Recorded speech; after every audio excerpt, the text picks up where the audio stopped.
Back to news. Hyderabad లో ACB సోదాలు కాకరేపుతున్నాయి. మాజీ ఎన్సీ హరిరామ్ ఇంటితో పాటు కార్యాలయాలు, బంధువుల ఇళ్లలో 14 చోట్ల సోదాలు చేశారు ఏసీబీ అధికారులు. కాళేశ్వరం ప్రాజెక్టుపై ఎన్డీఎస్ఏ ఇచ్చినటువంటి రిపోర్ట్ ఆధారంగానే ఈ సోదాలు జరిగినట్టుగా తెలుస్తోంది. హరిరామ్ భార్య కూడా డిప్యూటీ ఎన్సీ కావడంతో ఇద్దరూ కలిసి వందల కోట్ల అవినీతి సొమ్ము వెనకేసుకున్నట్టు ఆరోపణలు వినిపిస్తున్నాయి.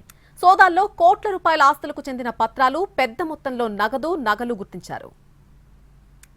ఇరిగేషన్ ఇంజనీరింగ్ చీఫ్ హరిరామ్ ఇంట్లో ఏసీబీ సోదాలు అలజడి రేపాయి. శనివారం తెల్లవారుజామున 5 గంటల నుంచి ప్రత్యేక బృందాలు ఏకంగా 14 చోట్ల సోదాలు జరిపాయి.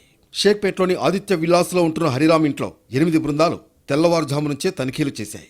కాళేశ్వరం ప్రాజెక్టు డిజైన్లో హరిరామ్ కీలకంగా వ్యవహరించారు. కాళేశ్వరం కార్పొరేషన్ ఎండీగా పనిచేశారు. కాళేశ్వరం ప్రాజెక్టుపై నేషనల్ డ్యామ్ సేఫ్టీ అథారిటీ ఇచ్చిన రిపోర్ట్ ఆధారంగా ఏసీబీ సోదాలు జరుగుతున్నట్లు తెలుస్తోంది.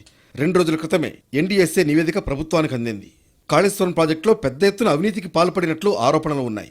హరిరామ్ పేరిట భారీగా ఆస్తులు ఉన్నట్లు ఏసీబీ అధికారులు గుర్తించారు. గజ్వేల్లో 30 ఎకరాలు హరిరామ్ బినామీ పేర్లతో ఉన్నట్లు ఆధారాలు సేకరించారు. 3 బ్యాంక్ లాకర్లు గుర్తించారు. ప్రస్తుతం హరిరామ్ కాళేశ్వరం కార్పొరేషన్ ఎండీగా, గజ్వేల్ ప్రాంత ఈఎన్సీగా పనిచేస్తున్నారు. గతంలో కాళేశ్వరం అనుమతులు, డిజైన్లు, రుణాల సమీకరణలోనూ ఆయన అత్యంత కీలకంగా వ్యవహరించారు. ఈ సమయంలోనే కమిషన్ల రూపంలో రుణాల చెల్లింపుల సమయంలో అక్రమంగా వందల కోట్ల రూపాయలు వెనకేసుకున్నట్లు ఆరోపణలు వచ్చాయి. ఏసీబీ అధికారులు కూడా అందుకు తగ్గ ఆధారాలు సేకరించారు. మరోవైపు కాళేశ్వరం కమిషన్ విచారణ తుది దశకు చేరుకున్న తరుణంలో ఏసీబీ సోదాలు జరగడం సంచలనం రేపుతోంది. కాళేశ్వరం ప్రాజెక్టు నిర్మాణ అవకతవకలపై గతేడాది సెప్టెంబర్ 27న జస్టిస్ పీసీ ఘోష్ కమిషన్ హరిరామ్ను విచారించింది. కాళేశ్వరం కార్పొరేషన్ ఆర్థిక అంశాలపై కమిషన్ ఆరా తీసింది. కార్పొరేషన్ ద్వారా బ్యాంకులకు 29,737 కోట్ల రూపాయల వరకు తిరిగి చెల్లించినట్లుగా విచారణలో హరిరామ్ చెప్పాడు. కాళేశ్వరం ప్రాజెక్టు నిర్మాణం కోసం బ్యాంకుల నుంచి తీసుకున్న రుణాల్లో 64,000 కోట్లు కాంట్రాక్టర్లకు చెల్లించామని విచారణలో స్పష్టం చేశాడు హరిరామ్.